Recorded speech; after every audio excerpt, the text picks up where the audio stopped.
வணக்கம். வணக்கம். நாங்கள் இன்று ஒரு தகவல் தென்கட்சி கோ சுவாமிநாதனின் வலம்புரியில் இருந்து எடுத்துக்கொள்கிறோம். சரியா? வலம்புரிக்கு எத்தனை வேலை செய்கிறோம். வலம்புரி ஆசைன்னு கதைக்கு ஃபுல்லாக வலம்புரியோடையே வலம்புரியோடையே போகுதுங்கிற பொழுது. சரியா? என்ன தலையங்க ஒன்று தெரியுமோ? நடக்கலாமா?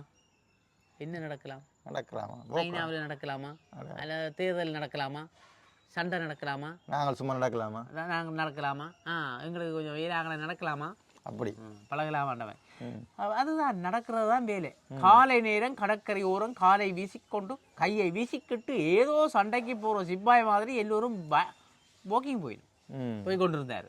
சரியோ?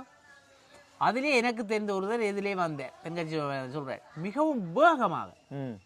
என்ன சார் வாக்கிங் நான் கேட்டேன். அவராலே ஆமாம் என்று பதில் சொல்ல முடியவில்லை. ஆமாம் என்று பதில் சொல்ல முடியலை சார். அவ்வளவு கஷ்டம். மூச்சு விடுவதற்கே வாயை திறந்து மூடிக்கொண்டிருந்தேன். எங்கே பேசுவது? கொஞ்சம் நின்று நிதானமாக மூச்சு விட்டு அதற்கு பின்பு சொன்னார், ஆமா என்றாரா. என்ன சார் இவ்வளவு வேகம் என்றேன். உங்கள் பேச்சை கேட்டுக்கொண்டுதான் சார் நடக்க ஆரம்பித்தேன். ஒரு நாள் இன்றொரு தகவலில் கேட்டேன், நடக்கிறது நல்லது என்று அன்றிலிருந்து நடக்க ஆரம்பித்து விட்டேன். ஆனாலும் மிகவும் கஷ்டமா இருக்கு சார் சொன்னார். சொல்லியிருக்கிறார் நடக்கிற நல்ல துவங்கி இருக்கிறேன். உங்களுடைய கேட்டுதான் நான் நடக்குதுன்னா. இப்ப பாருங்கள், உங்களிடம் சுலபமாக பேச முடியலை. இப்படி பாருங்க, நீங்க சொல்லி செய்து இப்போ உங்களோட பேசக்கூட முடியலை. மூச்சு வாங்குது, உடம்பு கூட வலிக்கிற மாதிரி இருக்கு. அப்படி என்றார். உங்களே யாரு சார் இவ்வளவு வேகமாக நடக்க சொன்னது? வேகத்தை குறையுங்கோ, மெதுவாக நடவுங்கோ என்றேன். நீங்கள் நடக்கிறதுனாலே என்னென்ன சௌகரியம் என்று அன்றைக்கு சொன்னீர்களே தவிர சௌகரியமாக நடக்கிறது எப்படி என்று சொன்னீர்களா சார் என்றார். அவர் லேசாக மூச்சு வாங்கி கொண்டே சொன்னால் கூட இவர் சொல்றதிலேயும் ஒரு நியாயம் இருக்கு. அதனாலே வாக்கிங் போறவர்கள் கவனிக்க வேண்டிய சில முக்கியமான குறிப்புகள் என்ன என்பதை இன்றைக்கு தெரிந்து கொள்ளலாம். எங்களுக்கு தேவை. யாழ்ப்பாணத்திலே கண்ணி பேர் ரோட்டு வழியே விடிய நடக்குது. அப்போ எங்க கிடக்கு? உங்கள் வயசு 40க்கு மேலேயா? அப்போ எங்களுக்கு தேவையில்லை. 2 பேருக்குமே சின்ன படியில் எங்களுக்கு கீப தவிர 40க்கு மேலேயா? உங்கள் இடை இருக்க வேண்டியதை 10 கிலோ அதிகமாக இருக்கா? நீங்கள் புகைப்பிடிக்கிறவரா? இதய நோய், இரத்த நோய், உயிர் இரத்த அழுத்தம் இப்படி ஏதாவது உங்களுக்கு உண்டா? அப்படி என்றால் நீங்கள் உங்கள் இஷ்டத்துக்கு மருந்து கட்டிக்கொண்டு வாக்கிங் போக ஆரம்பித்து விடாதீர்கள். முதலிலே ஒரு மருத்துவ பரிசோதனை செய்து கொள்ளுங்கள். அதுதான் நல்லது. நடக்க போது உடற்பயிற்சி செய்கிற போது மாறுபாதையிலே அல்லது வேறு எங்கேயாவது தொடர்ந்து வலி இருந்தால் பயிற்சியை நிறுத்திவிட்டு வைத்தியரை போய் பாருங்க. விட்டுருங்கோப்பா. இந்த நெஞ்சுக்க கொஞ்சம் நோதண்டி போட்டு நடந்து தெரியாங்க. சரியோ? அப்படி என்ன நீங்கள் உங்கள் வாக்கிங் போகிற போது உங்கள் சக்திக்கு தகுந்த மாதிரி மெதுவாக அதிக கஷ்டமில்லாமல் முன்னேறுங்கள் சார்.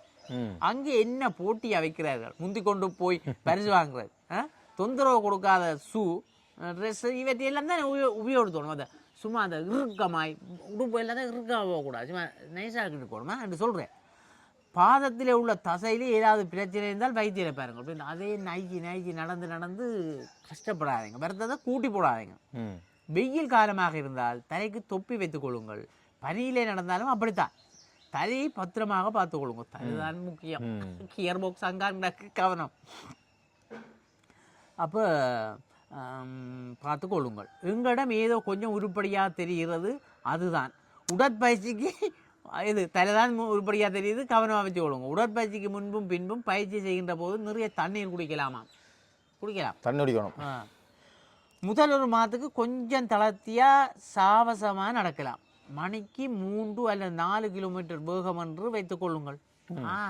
என்ன அதற்கு பின்னர் வேகத்தை அதிகப்படுத்தலாம். மணிக்கு 6 அல்லது 8 கிலோமீட்டர் வேகத்தில் நடக்கலாம்.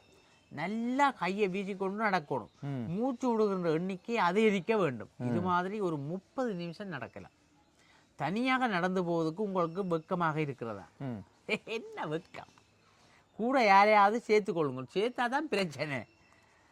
ஒரு குழுவாக கூட போகலாம். நடக்கிறதே ஒரு சந்தோஷமான சமாச்சாரமாக ஆகிக் கொள்ளுங்கள். தினம் இப்படி நடக்க வேண்டியிருக்கு என்று புலம்பிக் கொண்டே போவாதீங்க. செம்மை இவ்வளவு வீட்டையே ஒளிப்பித்திரத்தை விட்டுருதோளுங்க நடக்கண்ட என்ன இப்படி சந்தோஷமாக சவச்சாரணை போங்க சும்மா புலம்பி கொண்டு போவாதீங்க. சில பேர் நடக்கிற போது கடந்த காலத்தை அசை போட்டு கொண்டே போவார்கள். சில பேர் வருங்காலத்தை அசை போட்டு கொண்டே போவார்கள். சில பேர் முக்கியமான திட்டம் எல்லாம் இப்படி நடக்கிற போது தான் தீர்மானம் செய்கிறார்கள். நடக்கிறதுனாலே மன இறுக்கம் குறையுது, பரபரப்பு குறையுது, மன ஆற்றல் பெருகுது, தன்னம்பிக்கை வளருது, முதுமை தள்ளி போகுது, செயற்திறன் அதிகரிக்குது.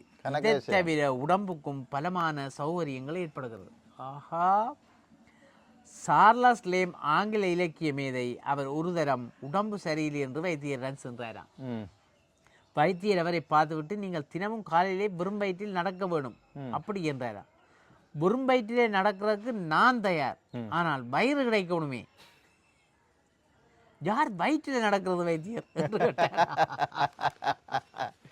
வெறும் வயிற்றில் நடக்கணும்னா ஆற்றா வயிற்றை வச்சுக்கிறேன், அதுக்கு மேலே அதுக்கு நடக்க. அப்போ வயிறு கிடைக்கணுமே, எங்க வயிறு நடக்கன்னு கேட்டார். சாப்பிடாம நடக்கிறது சம்பந்தமாக காய்க்கு அந்த ஆள் பிடிக்காது. வெறும் வயிற்றுல ஏறி நடக்கிறதுக்கு பார்க்குறான். சரி, அப்போ இன்று நல்லா இருக்கு. நடங்க கட்டாயம் எக்ஸசைஸ் செய்யுங்க. நான் சைட்ல எல்லாம் இப்போ முருகன் வந்து கேட்டேன் என்ன பாட்டு, நான் சொன்னேன் தோட்டம் செய்ய போகிறேன். எல்லாம் சைட் வழியெல்லாம் இப்போ விவசாயம் செய்ய போகிறேன். இப்போ பயிற்சிகள் நடக்குது. நான் சைக்கிள் ஓடுறது. என்ன சைக்கிள் நானோட வச்சிருக்கேன், தம்பிக்கு எடுத்து அனுப்பி விட்டாங்க. அவன் ஓடுறதுக்கு ஓடுவோம் சைக்கிள் ஓடுவோம். சைக்கிள் அவனுக்கு உடம்பு குறையுமே, சைக்கிள் கட்டாயம் வரும். சரி, நாங்கள் விடைபெற்றுக் கொள்வோம். நன்றி, வணக்கம். வணக்கம்.